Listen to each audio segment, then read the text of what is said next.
তাহলে তুমি শুন কুয়াকাটা তাহলে কুয়াকাটা গেছি রওনা হয়েছি। এই যে শরীফ, নাজমুল, এই শরীফ, হৃদয়, মাহবুব, রায়হান, আমরা সবাই তানবীর, আমরা সবাই মিলে কুয়াকাটা গেছি। এই সব বলা 7 বছর আগে 7টা বছর আগে গেলাম।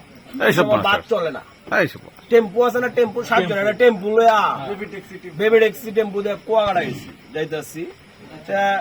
এই যে একটা লোক, হ্যাঁ এই সব বলা বিশ্বাসটা করতে না, চোখকে দেখা মানুষের যাতে এটা সম্ভব না। এইসব এটা কি মানুষ? এই সব বলা 4টা 5টা লয়ে রে ইয়াল হাউস পাইছে। এই সব বলা নাজমুল, রায়হান, তার চেয়ে সব লোক ওজনেও 20 কেজির বেশি। শরীফ, হৃদয়, এই 4টা 5টা লোক 4টা 5টা লয়ে রে একটা ট্যাকেল দিছে। এই সব বলা এটা কি ইঞ্জিন নাকি নাকি এই যে অ্যাডভেঞ্চার নয়ের জাহাজের এইসব